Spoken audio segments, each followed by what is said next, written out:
डोडो TV.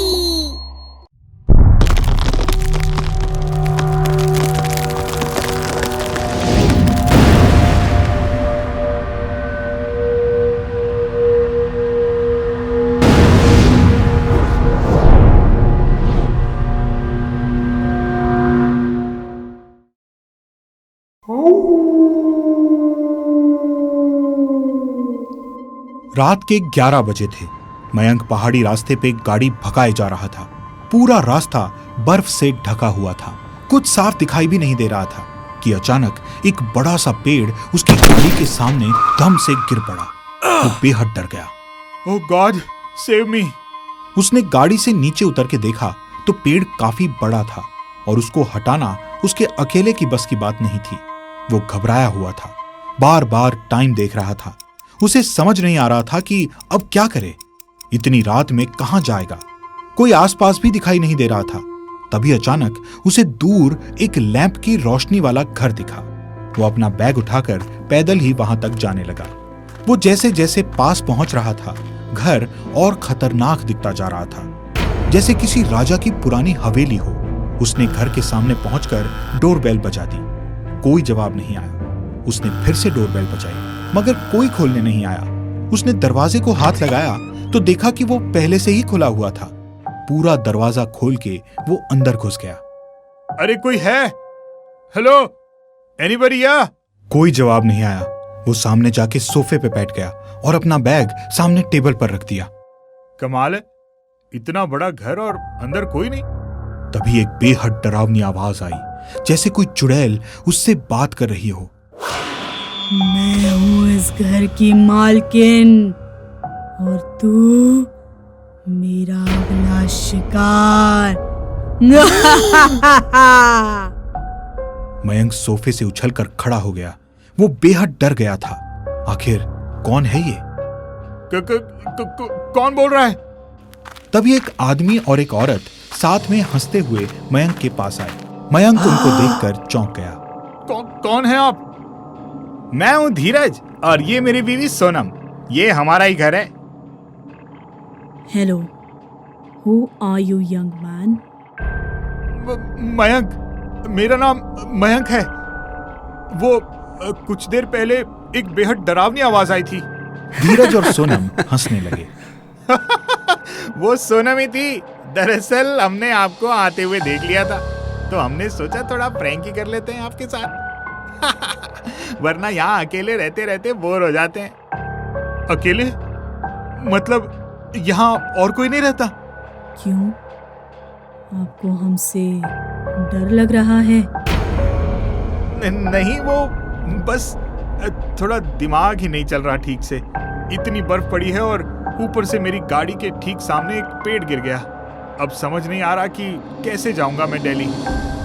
Sonam ने एक wine की बोतल निकाली और 3 पैक बनाकर सबको देने लगी। ये लीजिए। अरे ले लो मयंक, इससे तुम्हारा दिमाग ठीक से चलने लगेगा।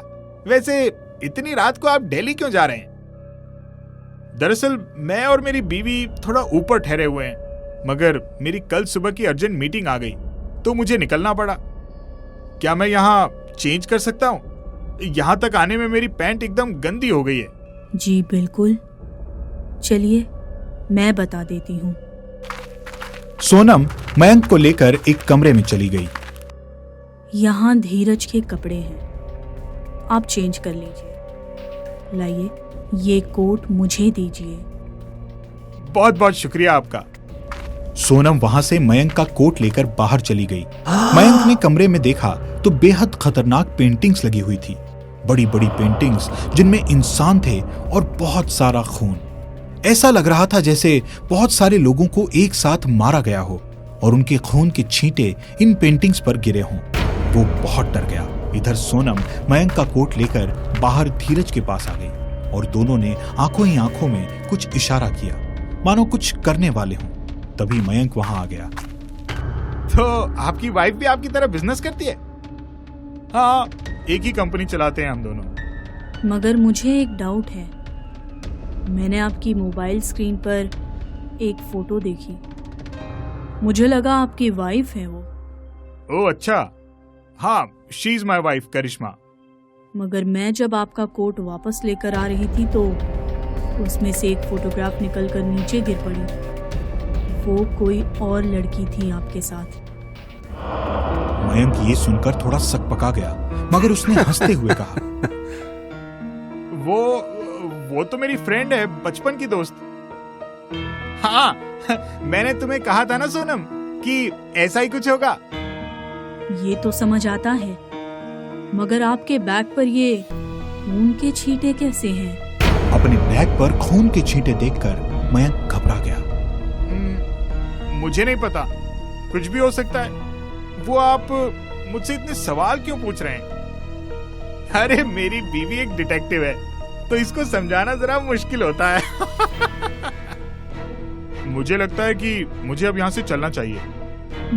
मगर अभी वो पेड़ नहीं हटा होगा। मयंक का चेहरा पसीने से तर था। वो बस अब यहाँ से निकल जाना चाहता था, मगर क्यों, ये किसी को नहीं पता था। कुछ ना कुछ तो मिल ही जाएगा, मैं लिफ्ट ले लूंगा। मयंक ने हड़बड़ी में सोनम के हाथ से अपना कोट छीना और टेबल पे पड़े बैग को उठाकर उसमें अपना कोट रखने लगा।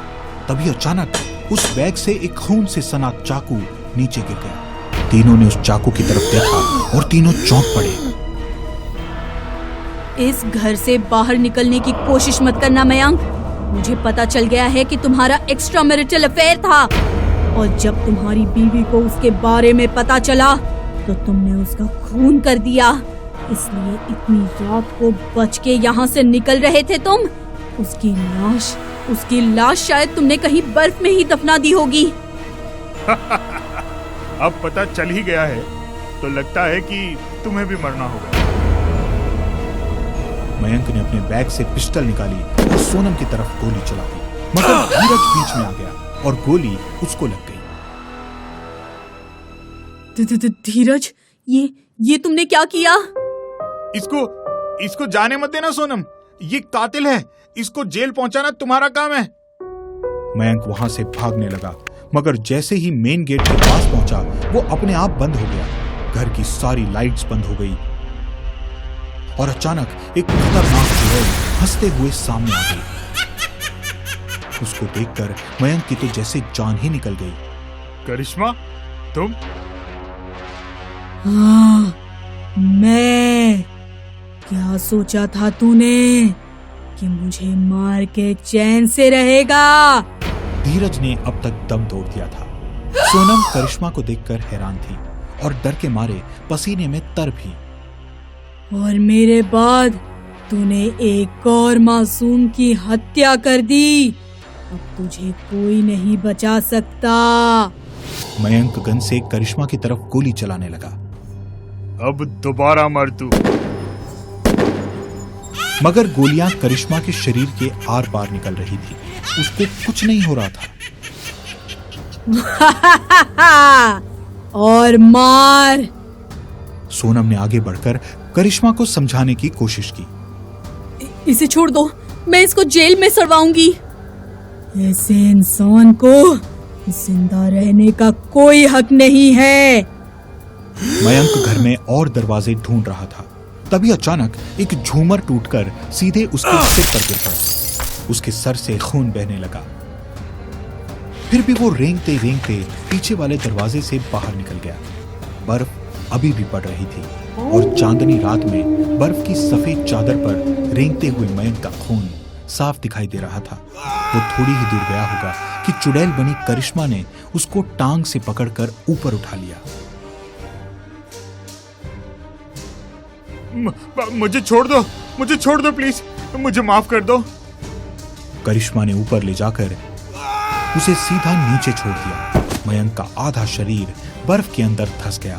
खून के छींटे जहां तहां गिर पड़े और धीरे धीरे मयंक की चीख भी बंद हो गई।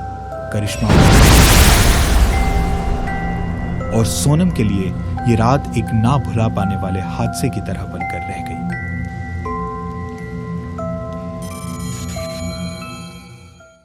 अगर आपको हमारी वीडियो पसंद आई है तो ऐसी और भूतिया वीडियोस देखने के लिए हमारे चैनल को सब्सक्राइब करें, अभी बेल आइकन दबाएं क्योंकि डरना जरूरी है।